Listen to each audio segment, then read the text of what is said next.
territory to cover in the next hour and 45 minutes. I'm Richard Shank, and my day job is with Hutchinson Regional Medical Center. And I told Jason this morning that I remember in grade school far too many years ago, I will admit it was about 1960, when our elementary geology teacher told us one day in class, to that point in time, there'd only been one recorded earthquake in the history of Kansas.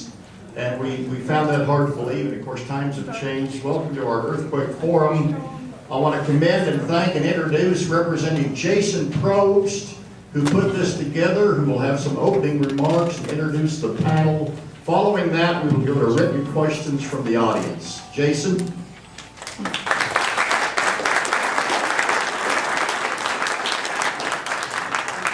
Thank you. Thanks for coming out tonight. I know there's a lot of other things you could be doing, and it's a Wednesday night, so I appreciate everyone coming out. I want to explain a little bit about why we put this together. As you well know, there were a series of earthquakes in April. It seemed to be a Saturday night special kind of thing we got going on. These happen every Saturday night.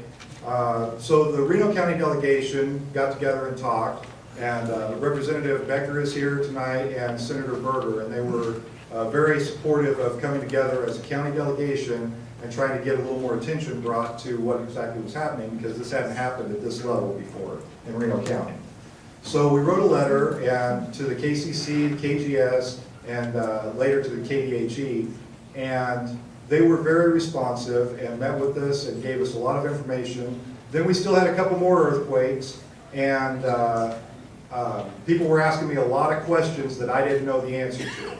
And I thought the best thing that could happen would be to bring these folks down here and have them talk with everyone, explain what they know, and give you guys a chance to ask some questions.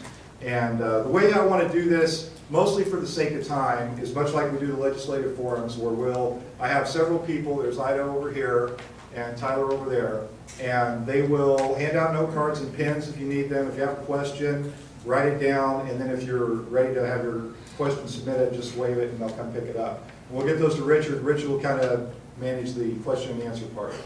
We're going to do about a half-hour presentation with KGS. They kind of do the science arm of this. They study this. They're not a regulatory agency. They're just research-based. So they'll do that, give you a presentation about what's going on, and then we'll kind of move into question and answer. Then we'll kind of do a wrap-up at the end. And like I said, really, we're trying to keep, there's a lot of people here. If every one of us asked a question a minute, we wouldn't have time to cover it. So that's why we're doing it this way, and we can consolidate a lot of questions. If you have further questions afterwards, I'll be sharing some information about where you can do that, and we'll put some additional information out later. So hopefully we can keep everything running smooth and timely tonight and wrap up by 7:45. People that are here, I want to introduce them. They came from Topeka today to put this on. They were very willing to do this. We have Rolfe Mandel, who's with KGS, Rick Miller, who's also with KGS, Mike Cochran with KDHE, and Ryan Hoffman with KCC. And we'll start off with KGS and let you guys kind of get into it and then go from there. Thanks again, everyone.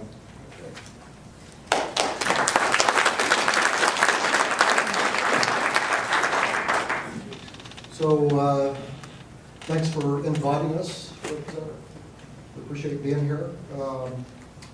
I don't know how familiar you are with the Kansas Geological Survey, so I thought at least make a few comments about what we are, what we represent. We're a research center. We're housed at the University of Kansas, and we've been around officially since about 1889, so 129 years. We're involved in a lot of areas of research. We do a lot of hydrological research with the Ogallala Aquifer. We're involved in mapping the superficial geology of Kansas.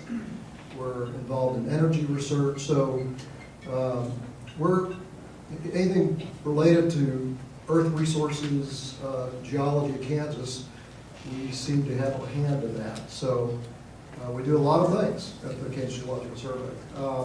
And we're going to be talking about seismicity today. I'm just kind of curious, how many of you actually felt an earthquake here? Well, you know what? That's more than me, because I've yet to feel one. We've had one not too long ago that was felt in Topeka. And my grandkids were jumping up and down on the bed exactly at the moment of that earthquake. So I missed my opportunity. Whenever there is seismic activity, especially when a lot of people feel it, it's not unusual for me to get phone calls and emails. And the typical question is, well, actually two questions, very common. One is, are you keeping an eye on this? Are you familiar that there was some seismic activity or earthquake? And my answer is, yeah, we have a seismic network that Rick is going to talk about here shortly.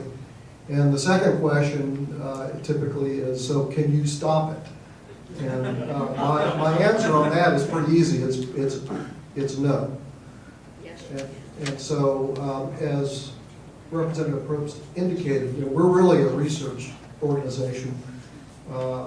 We provide data, information to regulators, to policymakers, so they can make informed decisions. That's our role. We do not get involved in any regulations ourselves. In fact, very few geological surveys across the country do that. Several do, but we're not amongst those. So we're really involved in the research side. So what we want to do this evening is explain to you what we know with the data that we have, and hopefully get across to you that we're doing a pretty systematic study of seismicity that's been occurring in the state of Kansas. And so I think that's a good point to jump over to Dr. Rick Miller, who is the section chief for geophysics, also heads up the exploration services of the Kansas Geological Survey, and is pretty much in charge of the seismic monitoring network for Kansas Geological Survey. So, Rick, why don't you come on up?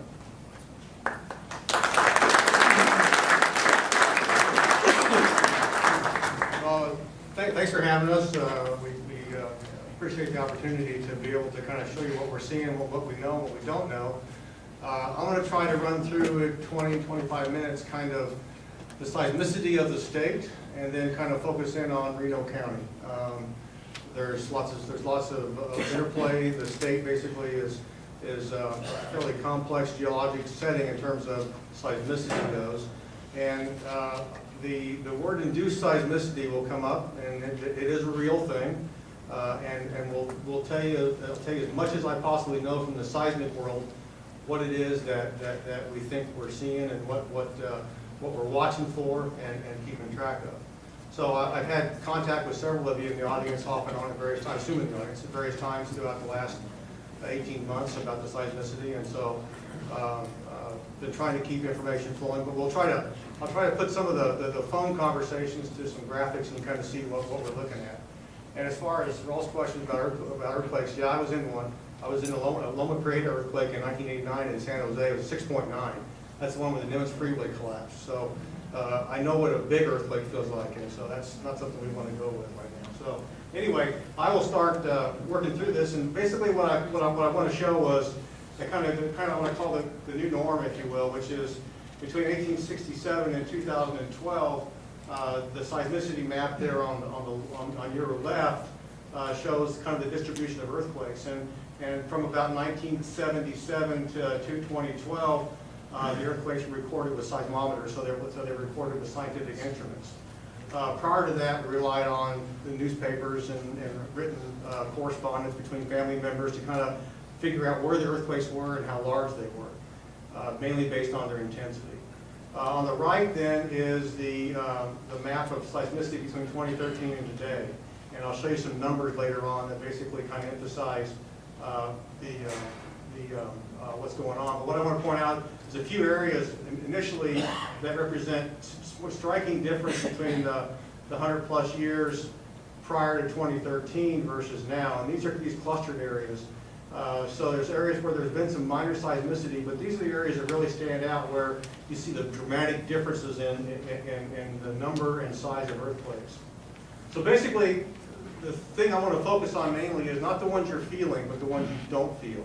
The ones you don't feel, which are about 95% of the earthquakes in Kansas, are the ones that we really, really focus on, because that tells us what's coming or what the stories are about the subsurface. So it's a matter of, if you look at it from a pure observational sense, what you feel, it's a very small piece of what actually is down there.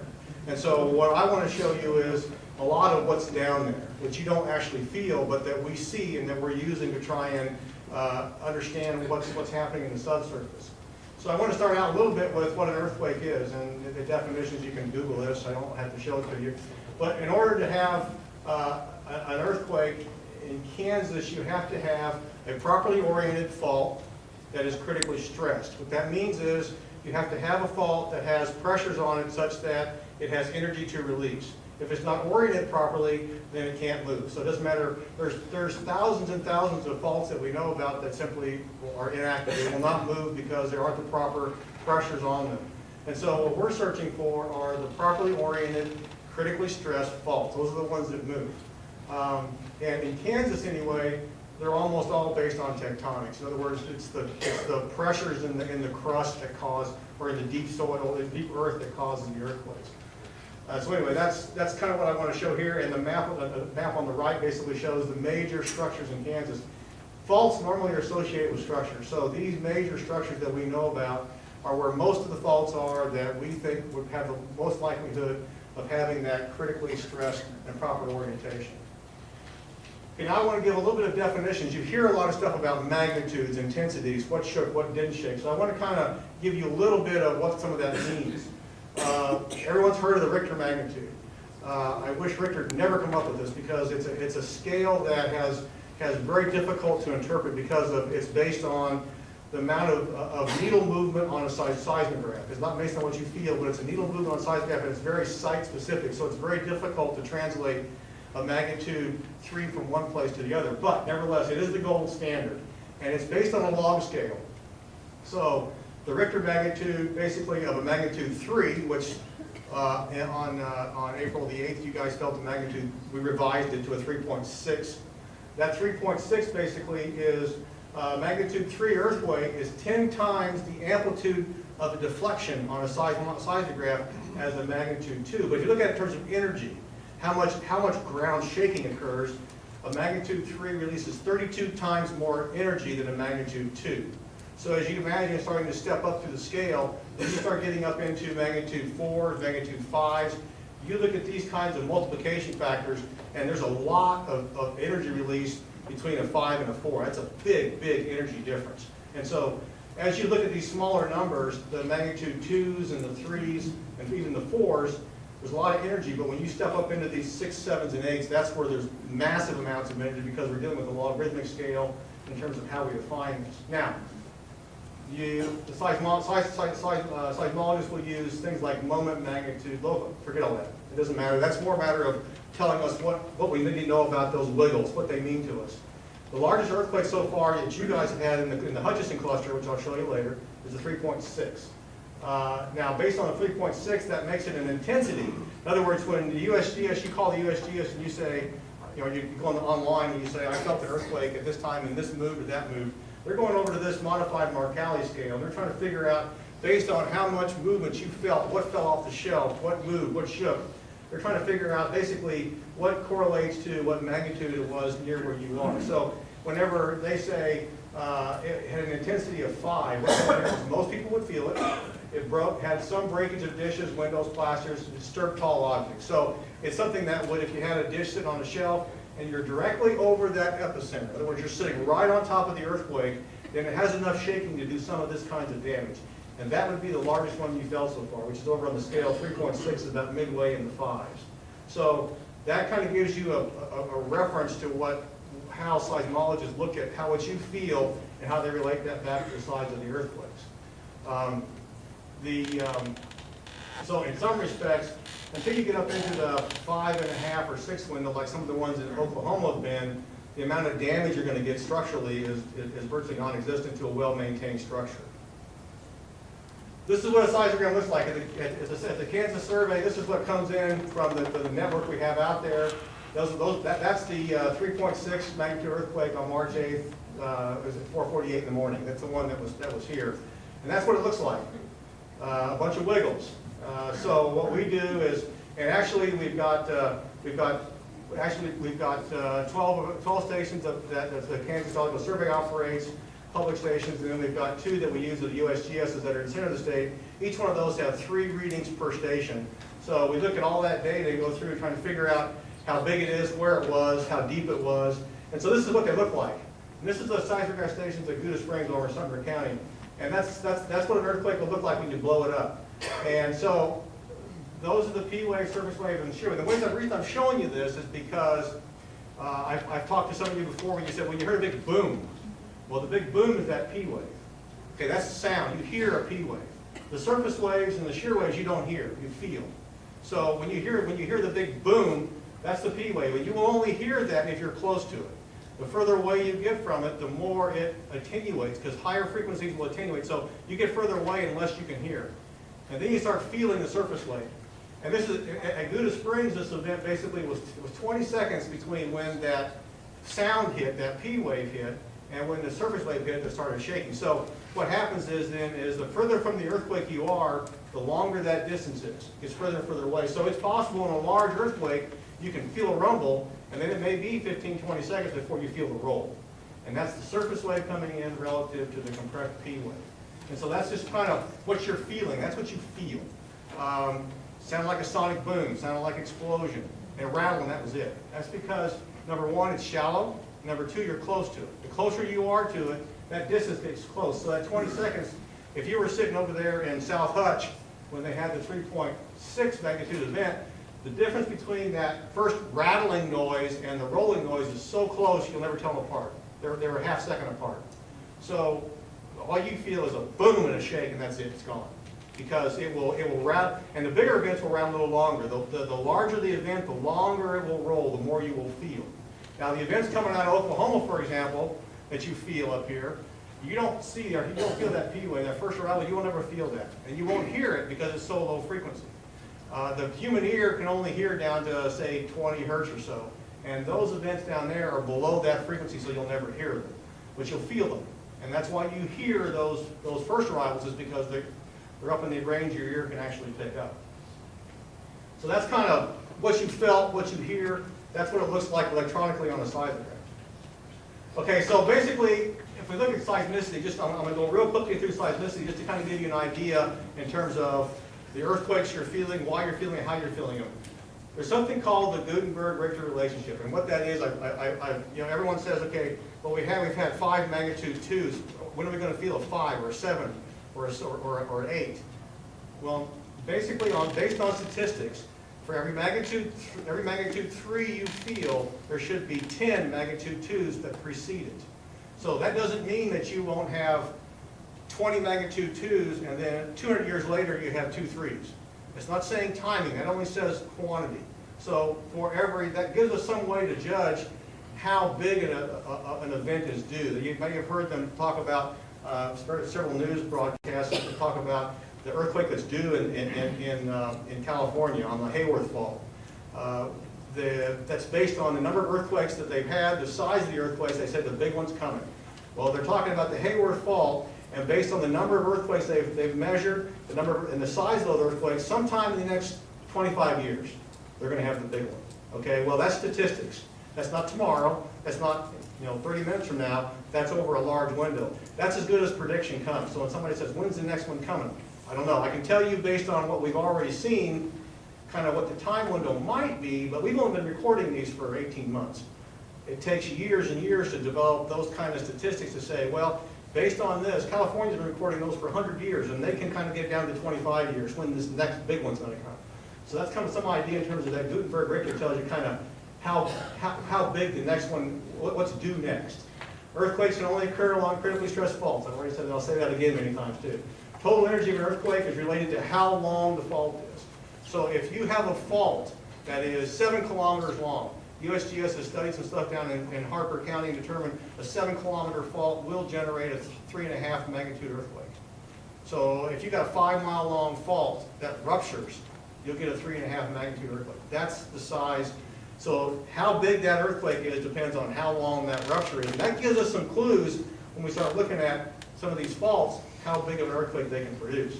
So prior to 2012, between 1977 and 2012, when we were measuring earthquakes with electronic instruments, we've seen 33 felt events, in other words, events greater than 2.5. 2.5 magnitude and larger, if you're directly over it, you should be able to feel it if you're in the right spot. So we've had 33 of them since between 77 and 2012. One of them is Sumter County. Now I'm going to focus a little bit down in Harper and Sumter because everybody knows that's earthquake central for Kansas. And I want to talk about those a little bit, and that will lead directly into Reno County. So basically, in 35 years, we've had one magnitude 2.5, and it's been down in that southwest corner of Sumter County, and that's been it. Otherwise, it's been aseismic in that area as far as the instrumentation we've had. And the instrumentation we've had during that period between 1989 and 2012, we had 2 seismometers located Cedar Bluffs and Manhattan. So that's not a lot of sensing, but that was what the USGS was operating. The state basically didn't have a system operating at that time. Between 2013 and 2017, 353 felt events. Well, the math is not hard to figure out there. The jump in earthquakes. And you can see Harper and Sumter County are basically splattered with earthquakes now. Basically, they're focused in areas that they seem to be kind of grouped, called clusters, kind of grouped up that way. That's something that the KCC clued into back during the early stages that helped to put in place some remediation techniques that actually, that with the price of oil, basically dramatically reduce the earthquake activity, but we'll get into that a little bit later. So basically, that's kind of what we have here. That change, that's that new norm I talked about.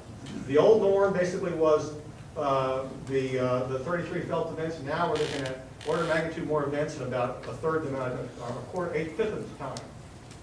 Okay, currently, now I'm going to go to the networks. Currently, the Kansas Geological Survey operates two networks. One's a regional network and one is a sub-regional network. The regional network was, the legislature funded us to install that network 2 years ago, and we got it all in place by January 15 and operational. They opened up the world to us in terms of the seismicity and the subsurface and being able to understand better what's going on. The KCC funded the purchasing of 6 seismometers that we installed in that little sub-regional network down there around Sumter and Harper County that we operated since that time, focusing predominantly on those 2 counties where we had all the activity. And those went into place sometime in 2014. So this whole network is fairly young as seismic networks go, and we don't have a lot of data yet, but we have enough to start to see some things and start to talk about a few things. This is what it looks like. Pretty simple. It's like a gas staging station. It's like a lot of things. It's just an instrument box, a solar panel.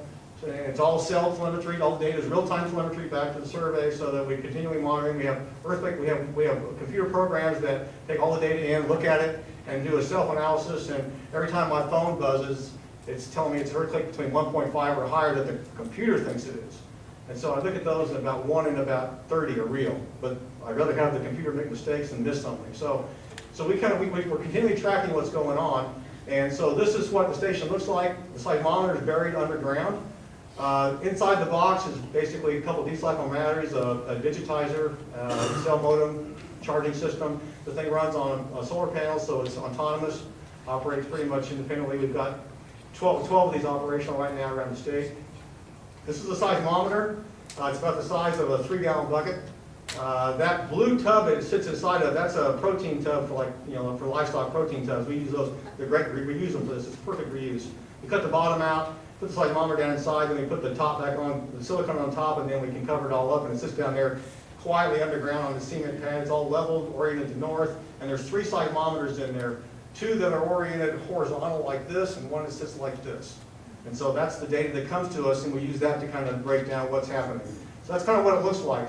So what I want to do now is I want to talk a little bit about the state versus the 10-county area that Reno County is part of that we kind of call the sub-region.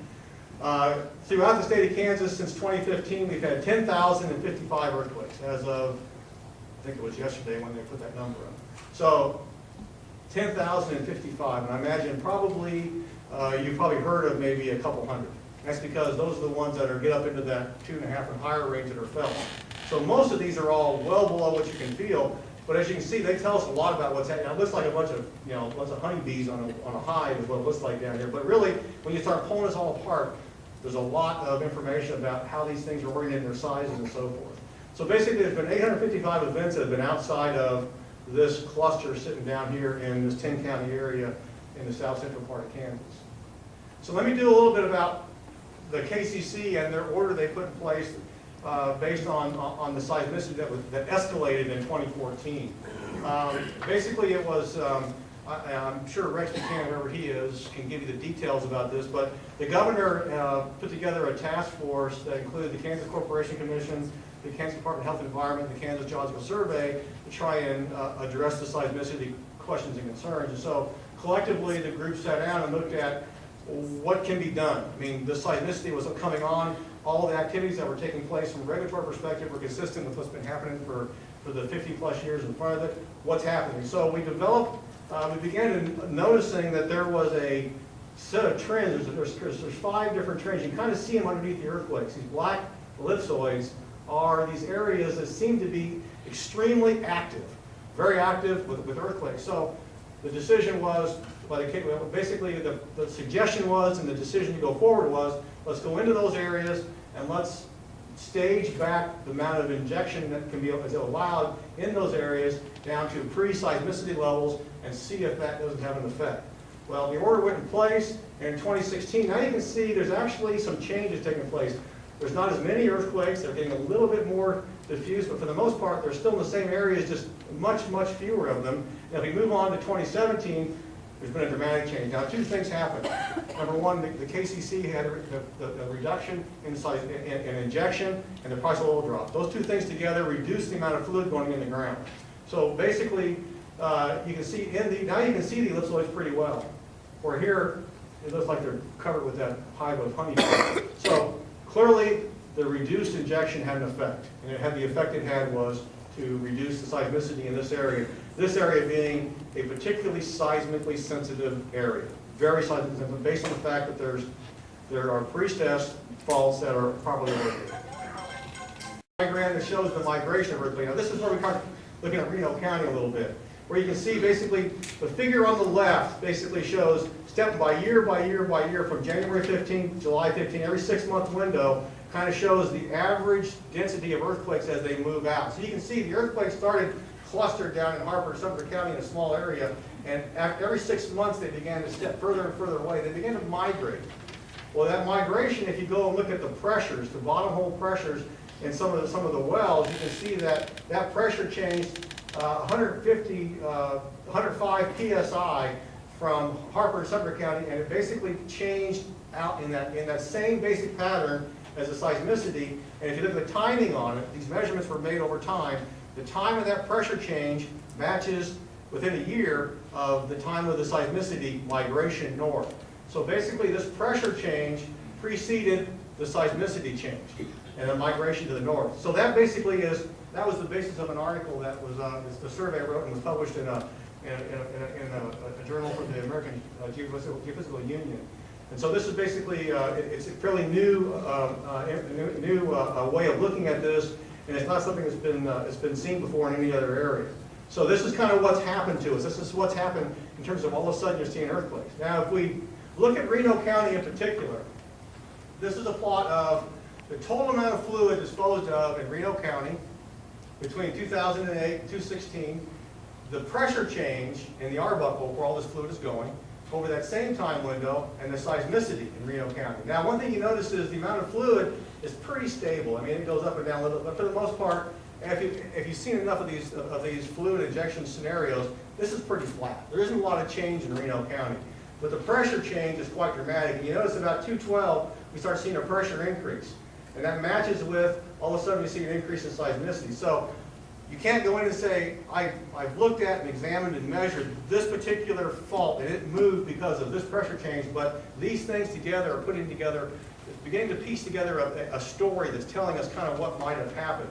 But you can see now, one thing that's interesting is we don't have the current pressure readings for 17 and 18 up there. We have the values. They are still slightly up to maybe leveling off, while at the same time, the disposal volumes since 2014 have actually dropped off in the county. So the disposal dropped off, the pressures have kind of stabilized, maybe a little bit up, and our seismicity is still up. So putting it all together, the pressure seems to be the big dog. This is the 800-pound gorilla, as opposed to the fluid going in the ground in Reno County. It's the pressure That has changed the subsurface, so now we've got a lot of things happening that complicated the problem, where this pressure change from the south now has changed the setting, where faults previously were clamped together, we've changed our pressure environment, so it takes much less to make them move. So that's kind of what we think is happening based on the data that we have. So I want to show you now a movie. I don't know if I can use our mouse. I can't. Anyway, I can get this mouse on, I have to click that. So this is a movie that basically will show the progression in time. I'll start showing from about probably January of 15 until current. You can see the migration of earthquakes. Just click on that. Just click on Hutchinson. Fine.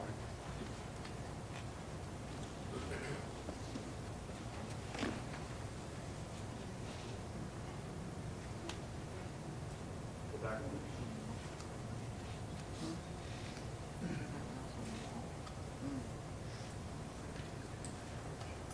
Technology is wonderful.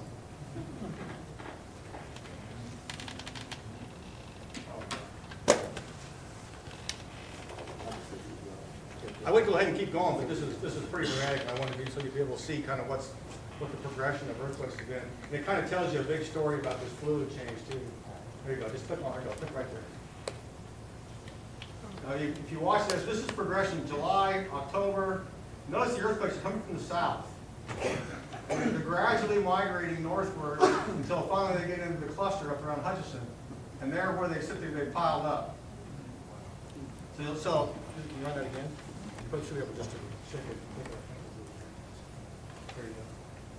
There you go. So you watch it again. This is a 6-month windows from January, leaving the earthquakes on, just kind of moving through every 6 months, and you kind of see it came from the south, both the southeast and the southwest. Oh, they started from the southeast and the southwest and kind of moved upward toward Hutchinson, and so that's kind of what. This is really significant because this tells you a lot about the fluid migration as well as the subsurface structures. So you can kind of see that. Now, keep in mind also that most of the earthquakes are not felt. There's probably a half dozen earthquakes at most here that are felt earthquakes. These are all micro earthquakes, well below what can be felt. I'll go ahead and flip back over now. So that's kind of the progression. Now, I want to show you a map of the top of the Arbuckle. And what this is basically, those contours are like a topo map, or it's like the surface topography, only it's of the top of the Arbuckle, which is sitting down 5,000 plus feet. And that surface basically allows you, as you see on this map, there's some faults mapped on there, it shows you the contours. And if you look at those earthquakes, they have migrated right along here and right along here, right in this structure. That structure basically is like a saddle. And so what we have all that fluid coming to this point. And so based on the size of the cluster, the location of the cluster, and an analog the USGS is drawing us to in Harper County, we think this is a series of faults, and it looks something like that. They're called on-echelon faults, and they're stacked together, one on top of the other, and they're right in that elbow. And so that's what's being activated, and the reason that we think this is because the cluster's not growing. It's sitting about the same size. It's about 2 miles by 3 miles is the size of it. Now, I indicated earlier that the maximum size of an earthquake depended upon how long the fault was that ruptured.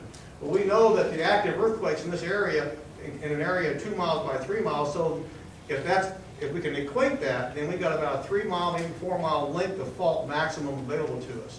That tells us about how big the maximum earthquake can be.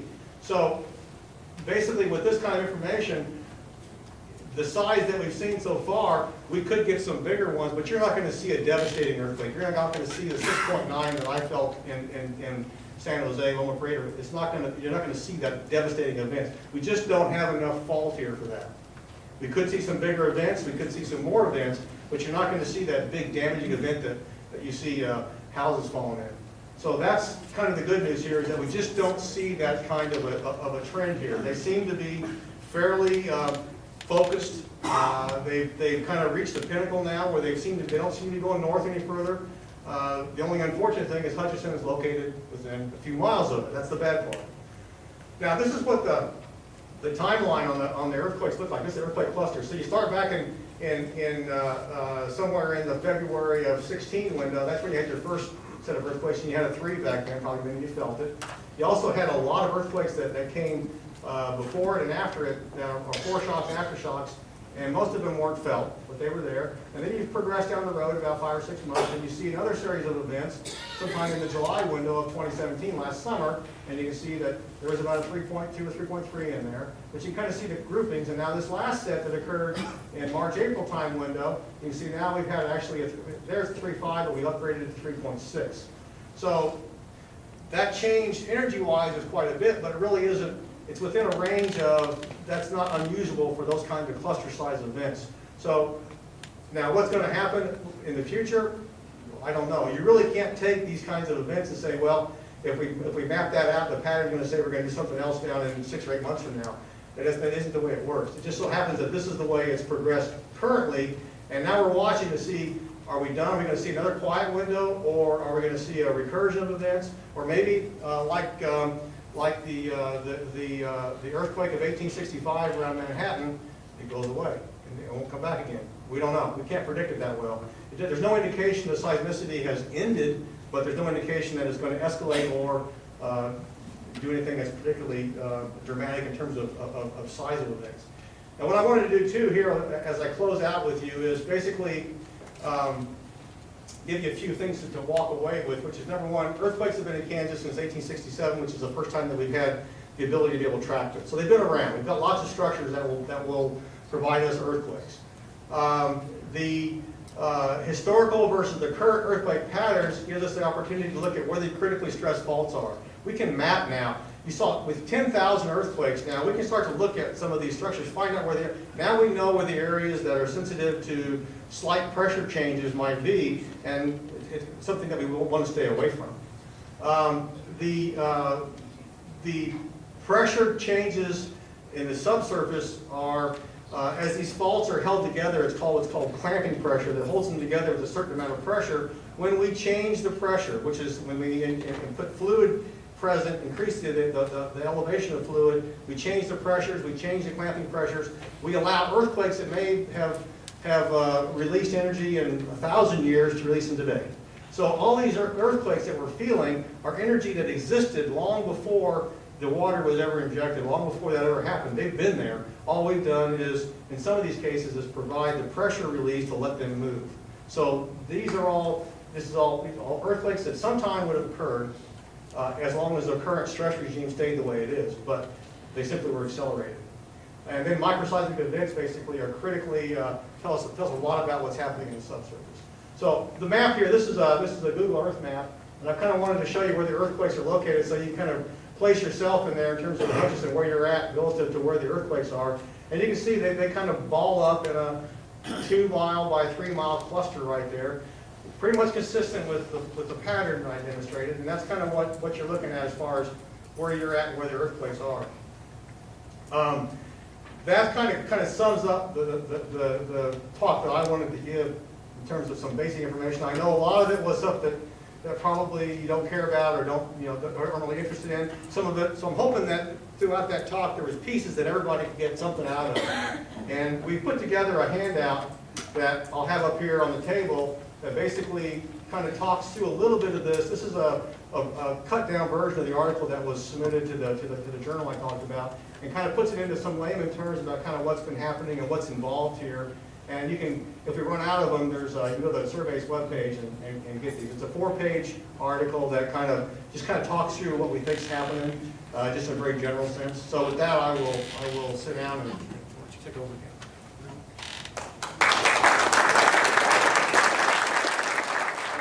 Two gentlemen want to make a few comments. We'll go right to questions.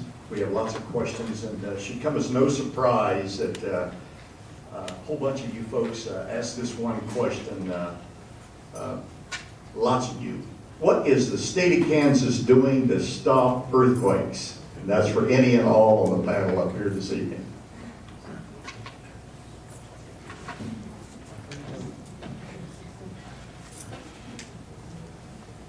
Well, I can't speak for any of the esteemed gentlemen up here, but I can speak for the actions that the Kansas Corporation Commission has taken. And I know Rick talked about the reductions in that one area, but in essence, there were 3 orders by the commission to reduce volumes injected into the Arbuckle Formation. First, concentrating primarily on those 5 regions, and then eventually expanding that area out and reducing volumes that were able to be injected there. Aside from that, I would say we continue to talk to each other and try to learn as much as we can. I teased Rick at the beginning of this that if they would just make up their mind as to what the cause was, then we would know what to do.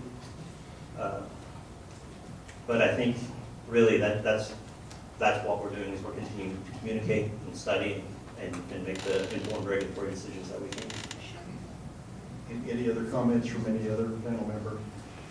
Interesting question. Will the natural gas and oil pipelines crack from the earthquakes?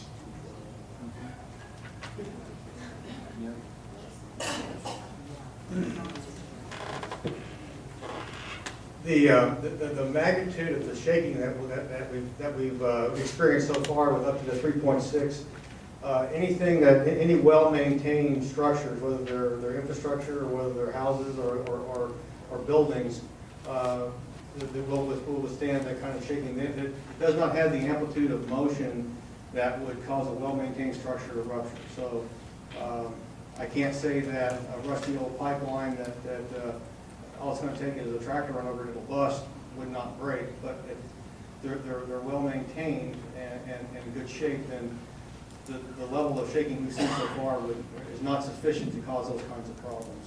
It's not in the Reno County area. Any other comments?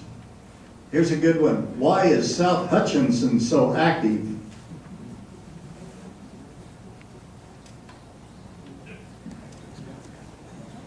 Well, I don't have a good explanation for that, except for South Hutchinson would have been located in North Hutchinson, then they wouldn't be so active. But it's got to do with the geologic structures that are present there.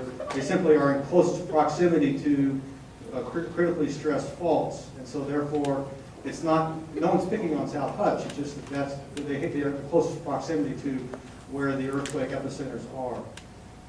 So it's purely a happenstance location relative to these geologic structures.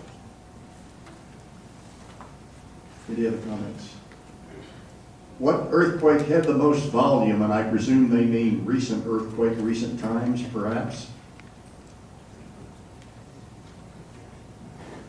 Okay, I'll give the Wikipedia answer. There was a 9.6 earthquake in Chile in 1960. How's that? That's the largest earthquake ever recorded. I assume they meant in Kansas. The Milan earthquake of November 14th of 2014, was it November 12th? Anyway, I think it's 12th, was a magnitude, it's been calculated several different ways. It's been magnitude between 4.9 and 5.1, depending on how you calculate it. That's the largest electronically recorded earthquake in Kansas history. Now, the earthquake of 1865 by Manhattan, using the modified Marcalli scale, was at about 5.1 ballpark. So whether it was the biggest or not, it's not clear. It was. Those are the 2 largest earthquakes that ever occurred in Kansas. How and to what extent have the earthquakes altered the old brine wells used for natural gas storage? Anyone care to comment on that? Well, I'm not clear on that question a little bit.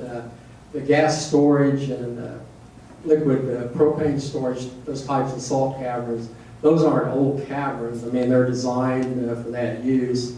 They're extensively monitored and tested, and there have been no problems indicated or seen with those caverns. So we feel very secure with the integrity of those caverns and containing their stored products. So, like I said, they're extensively monitored. A lot of shutdown devices, et cetera, if pressure changes or you get changes in roofs, roofs or things like that. Any other comments? What is the daily water volume being injected into the city of Hutchinson's Class 1 disposal wells? Based on looking at monitoring information for, say, the first quarter of this year, It averages about 25,000 barrels a day in each of the two wells. Each well receiving about 25,000 barrels a day. I can't quite read the writing here. Using the moment magnitude scale, can you determine the amount of fault movement in inches, feet, or any at all? And I presume they mean for this area.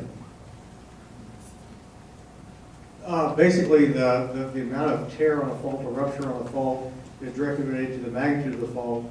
But there's two factors involved. One is the displacement of the fault, and one is the length of the displacement. So those two things together, unless you're in the Basement Range or California or someplace where you've got surface exposure of the fault scarp, you really can't determine which one of those two are and how much they were affected. So it's and these faults that are actually slipping are in crystalline rock. They're they're underneath of the sedimentary veneer down in the hard rock. So that's where the earthquakes are occurring, down at depths between 2 miles and probably about 2 to 4 miles deep is where most of the epicenters are occurring. They're down in the crystalline rock. The rock that's exposed in the arbuckles and places where you get those crystalline rock surface here, they're quite deep.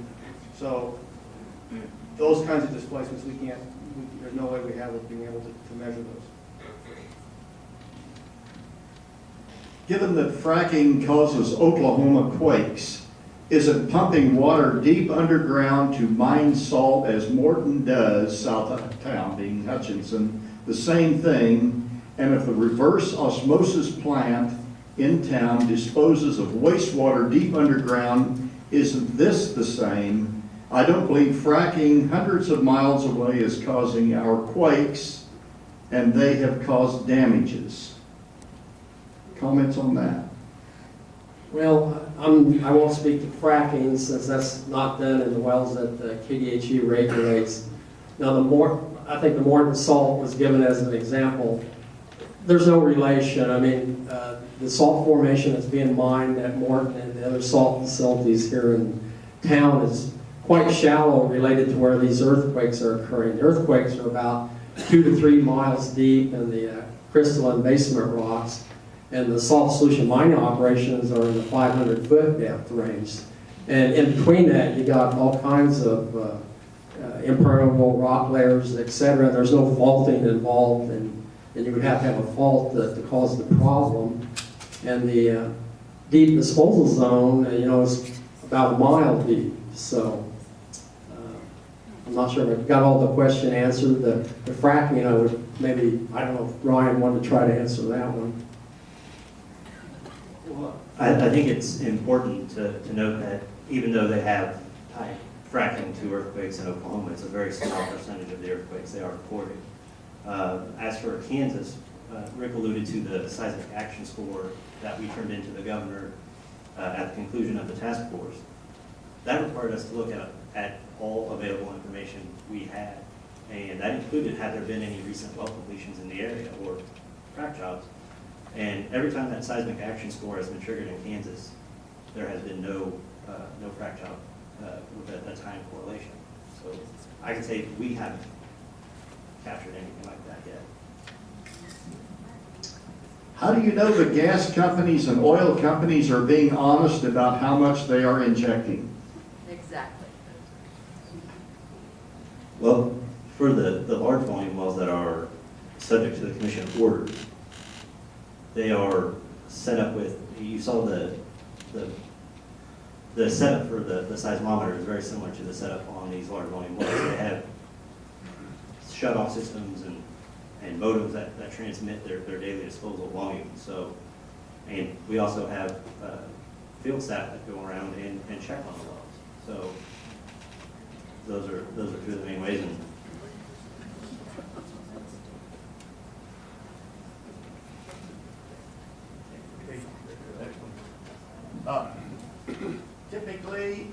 Typically, what is the depth of the epicenter of a Kansas quake? What is the usual depth of a disposal well? 2 for the price of 1. The The average, I would say probably the default depth. In other words, to get depth to an earthquake requires, we have seismometers directly on top of them. And so except in cases where you've got a very dense array, getting a depth is a difficult thing to do unless you get some really, really outstanding data. So most times in the mid-continent, both Oklahoma and Kansas both, if we can't get a good depth, we will assign a depth of 5 kilometers, about 4 miles.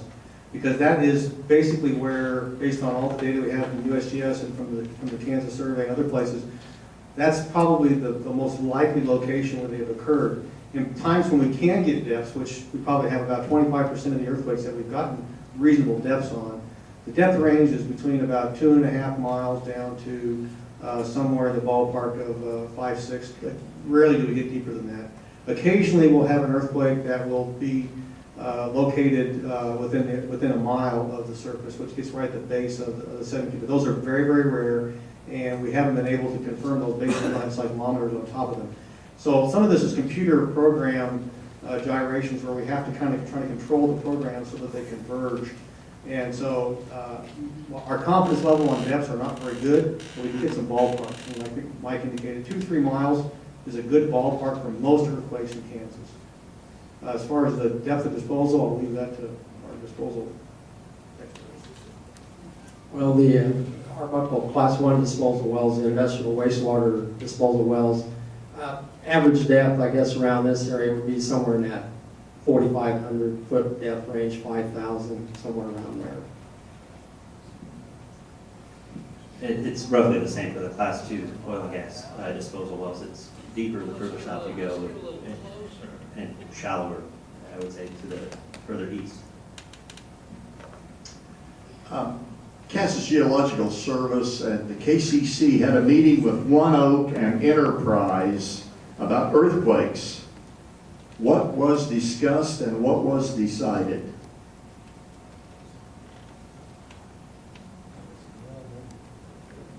Any context to that meeting? I would say, we talked about how, or at least I talked about how we continue to work together and try to share information and gather information. And sometimes you've got to go to the sources of that information, and you get information from the people who have it. So there have been multiple times where we've asked for industry participation to help us get some of the data we need. Okay, lots of questions here from this individual.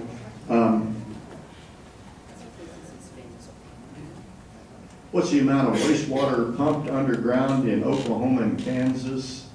Or it says, why is the amount of wastewater pumped underground in Kansas and Oklahoma unprecedented?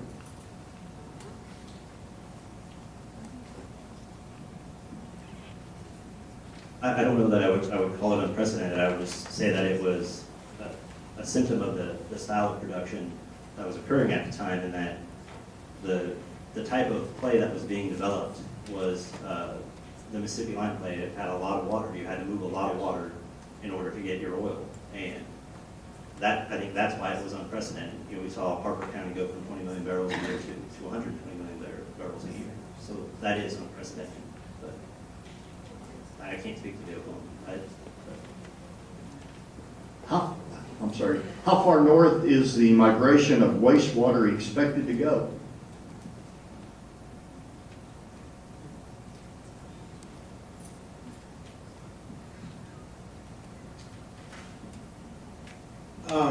I can't say definitively how far the influence, not the wastewater, but the influence.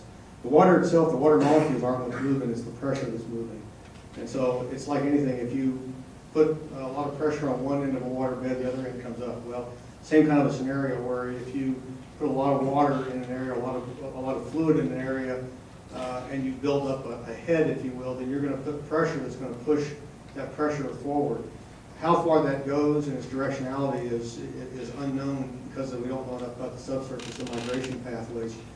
But it looks like from what we've seen so far with the pressure data that we currently have, if you look at that map I showed earlier, there's kind of a pretty dramatic change in that pressure wave, the front of that pressure envelope as you get up north of Reno County. Rice County, Reno County, McPherson, a little Harvey are kind of the edge of where it seems to be the northern progression of the pressure front is right now. Will it go any further, or has it migrated along paths that we can't measure? A lot of this data is interpolated. Most of our data is very, very sparse. It's very underpopulated.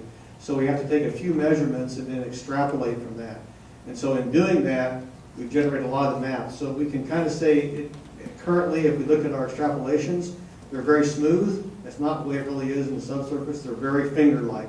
They're very preferential pathways with how this water will flow, or the pressure will flow. And so there's a lot we don't know about the detail. We just know in general kind of what we've seen so far. So it's not possible to predict, but we can say that it doesn't look like it's got enough oomph to get much further than it has. Here's a hypothetical question. What are the possibilities of having another explosion, and I presume like the 2001 gas explosions here in Hutchinson? Well, it says like what happened here 15 or so years ago regarding the Yagi storage facility. Anybody care to comment on that? The chances would be extremely limited and remote. That Yagi gas explosion situation has nothing to do with this earthquake or vice versa situation. The Yagi incident occurred because of a hole in a storage well casing. The gas escaped from the storage well, got into a rock formation that had fractures or permeability that allowed the gas to migrate. And it was at a very shallow depth. And it migrated to beneath Hutchinson, and then came up through some old unplugged legacy brine production wells from the late 1800s, early 1900s. And the depth of that, I mean, you're talking 400, 300 feet where this gas migration occurred in that incident. And again, these earthquake epicenters or depths are 2-3 miles deep. There was no fault involved in or present at the Yagi situation. So the earthquakes and Yagi, there's no relationship at all. It will not be. Rest easy on that one then. I don't know if we've really got into that. What effect do the earthquakes have on the One Oak gas storage facility? And I assume that's the one in the South Hutch area. I presume. We have several storage facilities out there. I think Rick Miller, if you were listening, explaining the really lack of that kind of ground motion or shaking to damage something like that, like a salt cavern, that's in compliance and structurally sound. The damage threat or potential is very limited. We have seen nothing to indicate any damage on these storage wells. As I said, they're extensively monitored, have many shutdown devices, they monitor pressures, etc. So we have seen nothing. I would not anticipate anything happening there. So, can you tell us why they seem to be coming around 6 months apart if they are continually putting sound excess water? Does that make sense, folks?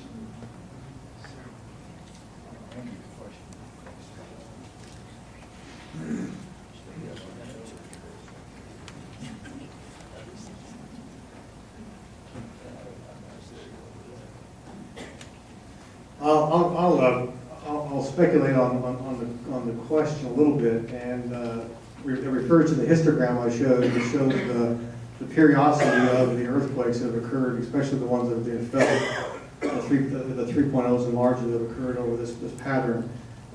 It's not a pattern that is to the month, 6 months. It's got some variability with it.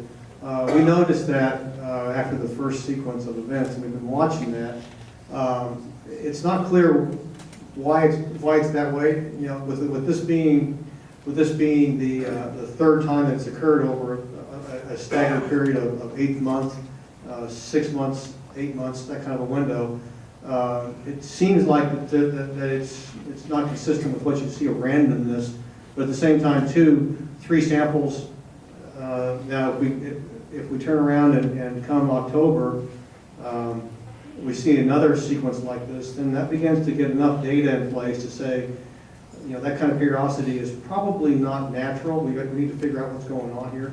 But at this point in time, this sequence, there's nothing about it that says it can't be natural. We just don't have enough data yet to be able to say that there is something cyclic. I know that when we first saw this, I brought it to Mike's attention and Ryan as well, but Mike in particular, and he did some investigating, and I'll let Mike talk about that.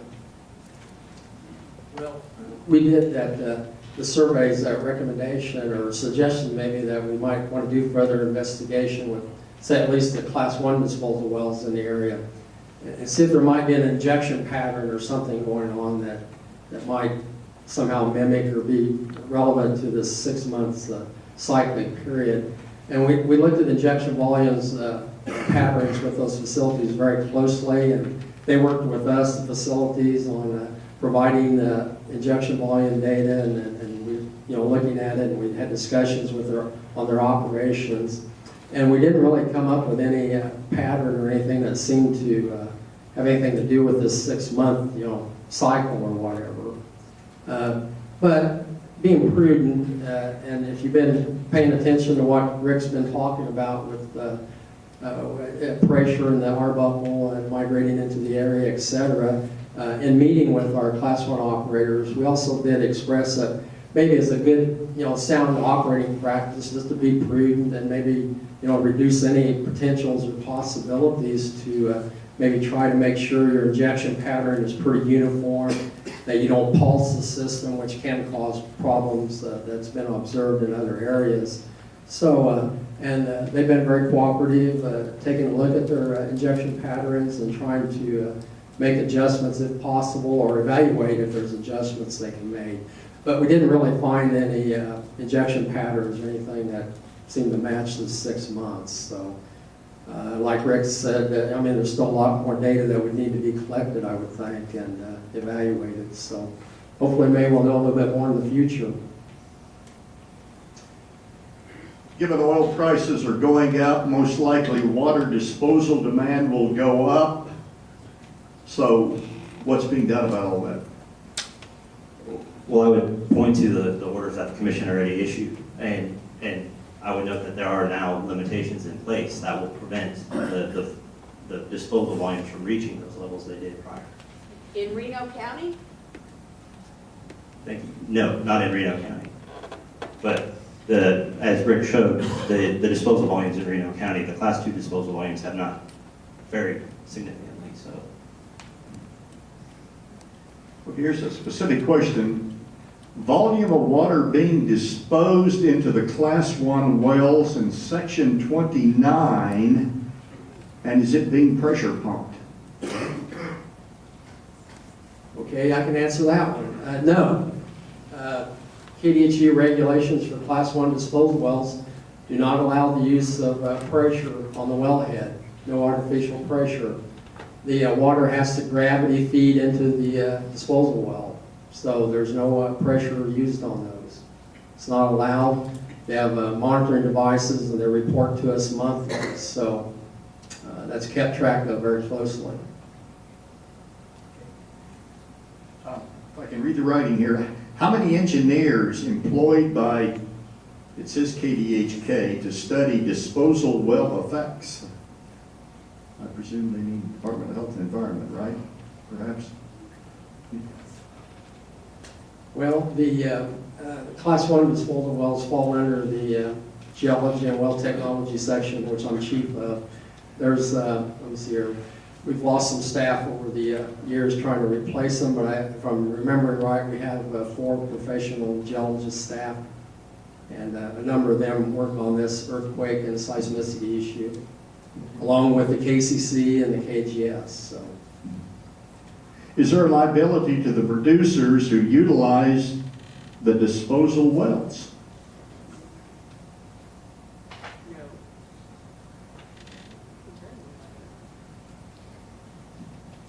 The answer I have to that is that liability is not something that's within the Corporation Commission's jurisdiction. So the answer is no. What, sir, is the answer no? The KCC does not have jurisdiction to assign liability. Kansas is all about farming. and both fracking and earthquakes are hurting that. Who is profiting and how much does it cost? Is there more profit or more or less, it says, more loss?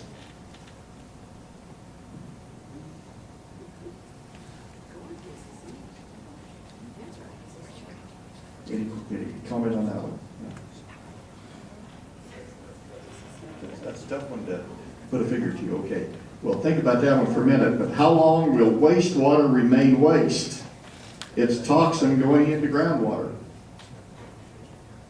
Well, as far as the toxin going into the groundwater, I won't speak for Mike, but I think generally speaking, he would agree with me on this point that the way the regulations are established and then the regular mechanical integrity testing of the wells that are required of us by the EPA to have primacy over the classes of disposal wells that we do have, help us determine that the groundwater is being protected. And as far as how long it will be waste, it's the water that goes into the Arbuckle stays there for the most part. But I can tell you there are numerous studies. The EPA has just launched one.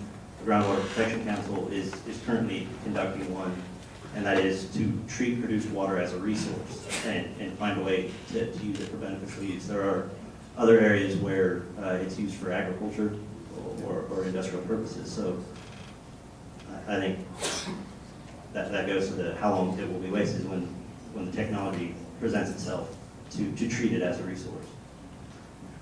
To the KCC representative, we know earthquakes are, if I read it right, caused from oil and gas activity. Why aren't producers required to fund a pool to cover damages that are occurring? Yes. Again, I would point to the jurisdictional limits of the KCC, and I would say that is something that if the legislature wanted to implement, they could, and bills have been introduced at the legislature to do that. Can you attribute an increase in seismic activity in and around Hutchinson to the deep disposal wells of the city located in the southeast portion of Hutchinson? Again, with Rick Miller explaining the situation, the seismic activity cannot be related to any individual disposal or injection well. The pressuring up of the area it's a regional situation. So it's moved into the area. These Class 1 wells in the area have been operating for a number of years without any problems or issues. And so with this pressure migration, that's what you need to look at. It's a regional type thing. It's not an individual type thing, individual well. We have only one planet. We can't replace species yet. Why aren't we running full speed to renewables? Renewable energy.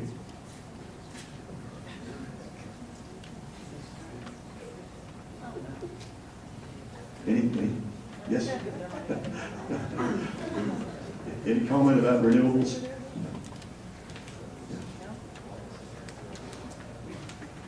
Do you have any facts on the amount of renewable energy the state is producing?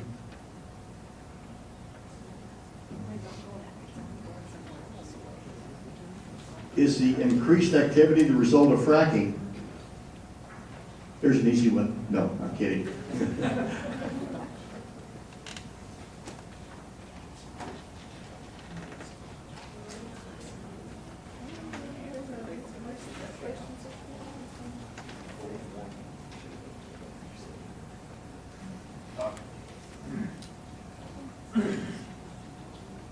Why would you prematurely cause the earthquakes, especially if it expands the areas to inject into? I'm not sure the whole gist of that question.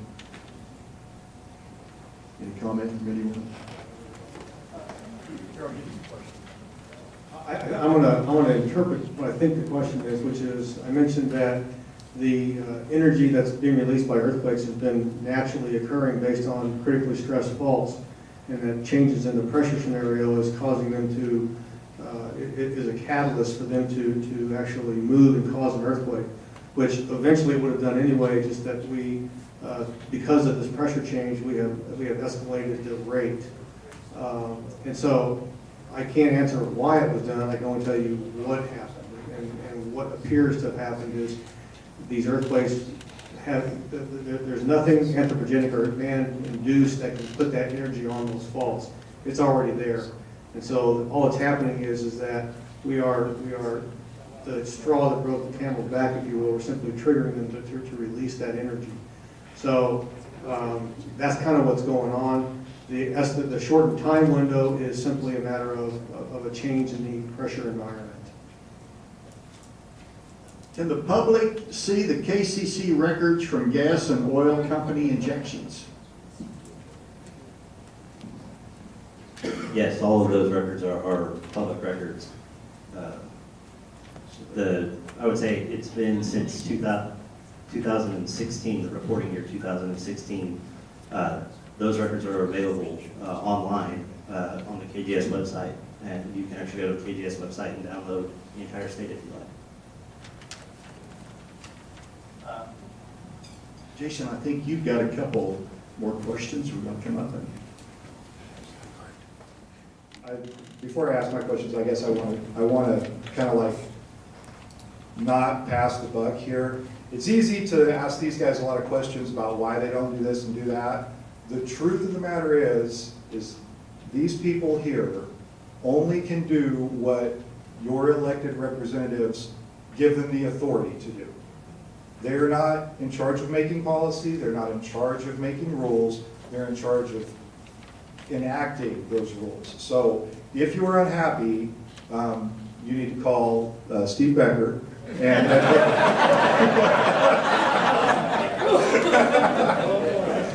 but that's the truth of it. It's a lot of times we do these things and we're like point a finger at somebody. These guys are all just doing the jobs that they're told to do. It's a legislative issue, and and to some level a federal policy issue. If you want to see things change, that's where you have to go. To that end, I want to ask anyone on the panel about whether we've seen policies in other states that have been effective that we might try to replicate here, that have created a reduction in seismic activity. We saw some success, as we saw in the southern part of the state. Have we seen anything else in other states? From a class 2 perspective, and that's the oil and gas wastewater, I think what we saw was other states modeled their response after the Kansas response, because initially in Oklahoma they had several different methods they used. They tried a stoplight system. They would draw a circle around a specific well and cease injection at that well, and what they ended up with was a bunch of circles, and they were still having earthquakes. When we focused on the larger area and showed some positive signs of the reduction in earthquakes, shortly thereafter they were roughly coincidental to the second issuance that they did the same thing.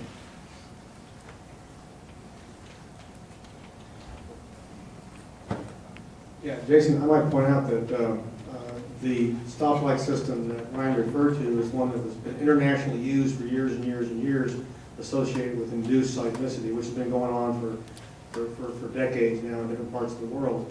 And the stoplight system is based on one well, one earthquake mentality.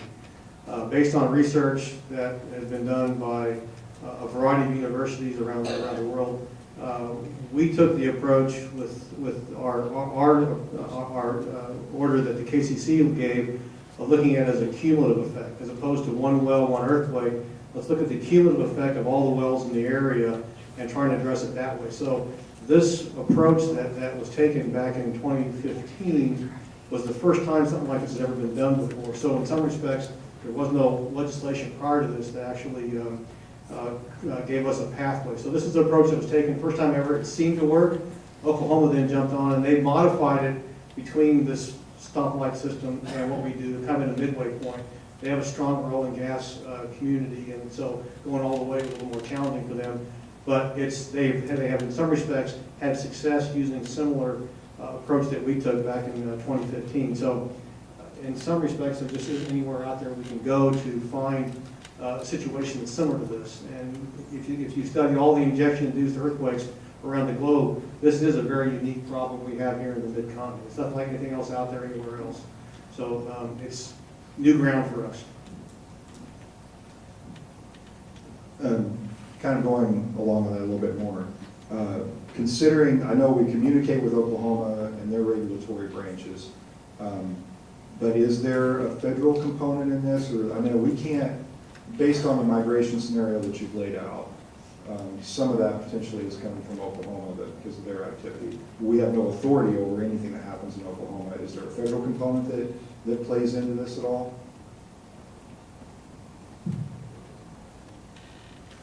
That addresses the issue of, I mean, crossing state lines.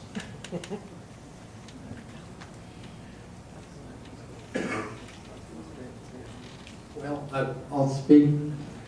The underground injection control program is a EPA program. It's a federal program, but states can get the authority to administer that program in their state. And that's what the KCC has done. That's what KDHE has done for the wells they regulate. Oklahoma has done the same thing. A lot of states have done that. Once that's done, at least so far, it appears that in regards to seismicity, that authority to handle that has basically stayed with the states. And as far as I know, at least speaking for Kansas, Region 7 EPA, EPA has more or less kind of stayed out in the mix and let the state handle it, the best they can. They have, more knowledge of what's going on, et cetera. So I think that's the situation right now. EPA did a study a couple of years ago on seismicity. They came up with some best manager practices and a guidance document for the states to use. But at that time, they decided not to develop any more federal regulations that the states would need to implement, or vice versa, that the states needed to do. So I would have to say from the federal level, it's been left to the states to handle at this point. And it looks like that's the way it's going to stay probably.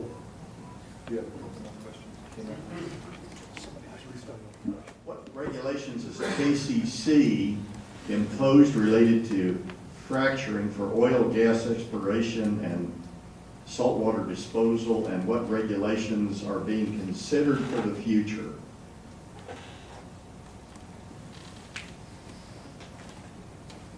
I guess with regard to hydraulic fracturing, I believe it was in 2013, the KCC promulgated regulations that are related to the disclosure of the chemicals that go into the hydraulic fracture treatment for large volume hydraulic fracturing jobs.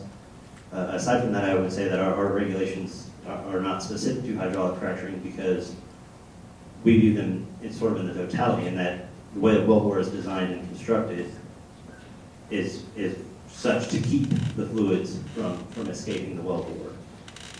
And then with regard to the injection regulations, we have an entire series of them, and then beyond the regulations that are currently in place, the Commission has an order that I mentioned earlier that has further restrictions, and those further restrictions are specific daily volume limits, a daily monitoring for large volume Arbuckle disposal wells, and also there was a requirement for operators to verify the total depth of their wells to make sure that they were completed as deep as they were supposed to be and not deeper. The quakes have grown from 2.0 and greater. Now we have 1 over 3.0. What happens when they are over 4.0 and maybe 5.0?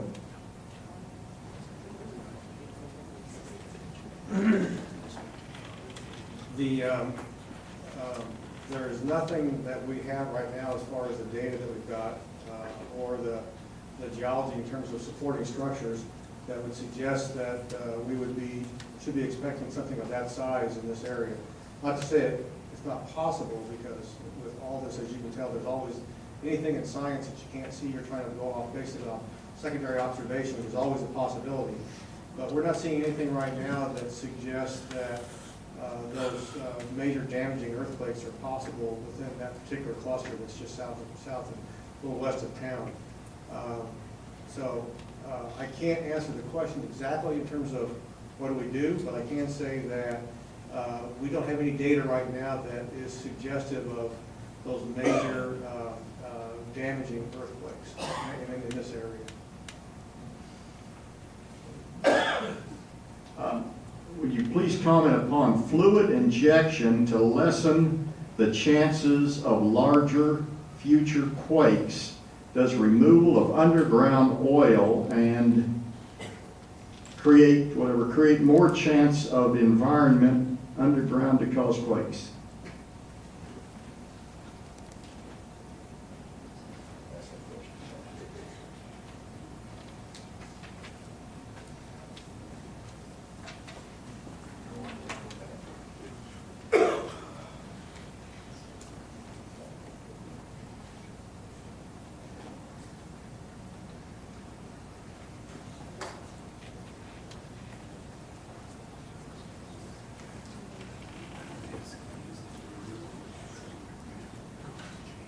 We'll study it for a minute here. I can answer a question related to this question, but not that question in particular. What I can say is that there have been situations where various types of surface loading and subsurface unloading have caused induced earthquakes. In other words, there's a place in the Netherlands where they've done removal of oil and gas for some time that basically has caused subsidence and earthquakes associated with removal of fluids. They've also had places where reservoir changes, major water changes in areas where you've got critically stressed faults have caused induced earthquakes. So the changes in, the question I think is referring to changes in the load in the subsurface or fluid or the weight in the subsurface, whether that would cause, and those kinds of things can induce earthquakes. That's not something that is of concern here. Now, I will say that as you draw oil out of the reservoir, there are micro earthquakes and pops and cracks. They're very, very small that companies monitor, and they can actually tell where the oil is migrating from and to. So if you get down into those micros, really, really small earthquakes, the size of dropping a Volkswagen off the top of this building, those level, then those do go on as you remove oil and gas from a reservoir because you allow the matrix rock to collapse. So if that's the question, I guess that's the best I can do for an answer. We got an audience member who I think must have a sense of humor. He said, the only time I felt an earthquake, I was in bed and the bed was shaking. I blamed it on my dog, but then I blame a lot of things on my dog. That sounds like something from somebody in Bueller, maybe. Listing names. I got a question. Is anyone concerned about the amount of surface water we are pumping underground?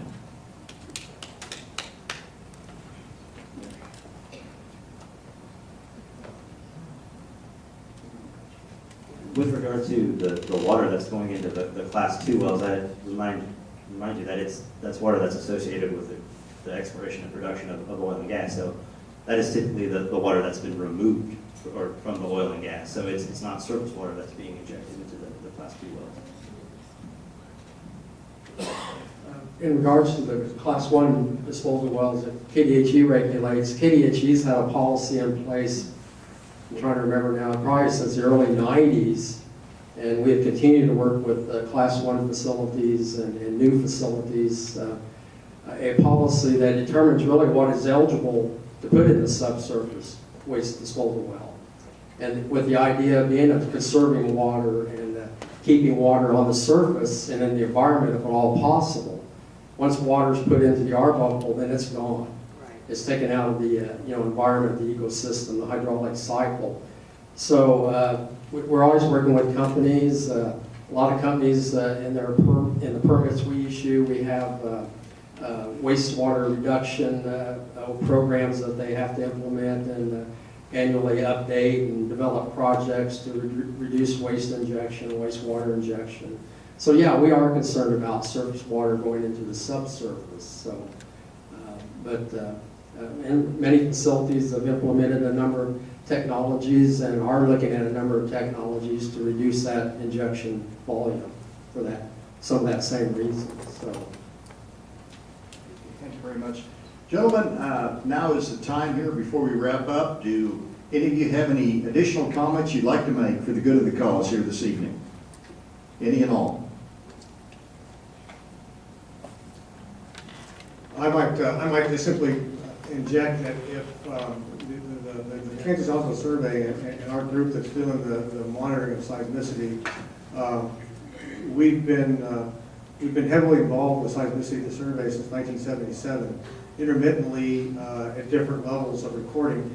And we've, the 10,055 earthquakes that we've measured in the course of the last 3 years, we're very conscious of them and we're very aware of them, and we try to take every effort possible to try to figure out what's going on. And so we don't know everything that we need to know to help these guys with their regulation, but I will say that we're focused on trying to figure if we can get cause and effect that closer and closer together. And the closer we can get cause and effect together, the better that our regulatory community can ensure that we protect the environment and the citizens the best as possible. And so the survey's role here is to try and get out in front of the research, to try and get this done. And hopefully we're doing that. And I'd invite you to visit the webpage or give us a call. We can't address all the questions, but we try to get as many as we can. So feel free to, when we're there, we're a resource, so feel free to contact us. Go ahead, gentlemen. Any other comments? Well, the KDHE, KCC, KGS have been working together, a very good collaborative effort to try and figure out this earthquake and seismic activity, to try and determine what the system looks like, what's causing these, what maybe can be done to prevent them in the future, hopefully. So we look forward to that continued effort, and it is ongoing. It's continuous. We're talking with the survey and the KCC periodically, very often. KGS often once a week, and it's just and we continue to supply the survey with information on injection volumes, things like that. I know the KCC does too, to try and get a handle on what's going on and understand it and see what can be done about it to handle the situation. Come up with mitigation strategies would be the goal. So we look forward to that continued effort. I would just echo pretty much what Mike said there, in that we're going to continue to work together and try to get the survey the data they need to do the research so that we can make informed decisions. Very fine. Thank you very much, gentlemen. I want to yield to the representative from Hutch, Mr. Probst, for any comments he And for your questions, I appreciate that. And for these guys for coming up here, I really appreciate them. That's a long drive, and getting all three agencies together took a little bit of work, but they, like I said, they were really willing to work with us. And I guess I would just kind of close out with a statement that we can hold meetings like this, and they're good for information, and I think we got some good information, and we need to keep getting good information, but then we need to use that information. It's not enough to just like say, well, we want this to stop. We have to use the information to try to create policy that we think will actually be effective. That's what I think our goal has to be, and that requires a relationship kind of between all of us that works towards that end. So don't forget, we have some handouts out here if you guys want that I think will have some good information. I'll put some information out tomorrow that'll have some links to the KGS website and KCC and KDHE, so you can check that out. And don't be, as this goes on, don't be shy with questions. Like you guys, as we have these earthquakes, I mean, there were a lot of emails. That's kind of what prompted this, a lot of calls about that. So it's important that we keep conversations like this going to kind of get that feedback loop so we know what's going on. And I'll hang around for a few minutes. I've got to take off around 11:45, but I'll hang around for a few minutes if you guys want to talk to me. And give these guys a round of applause.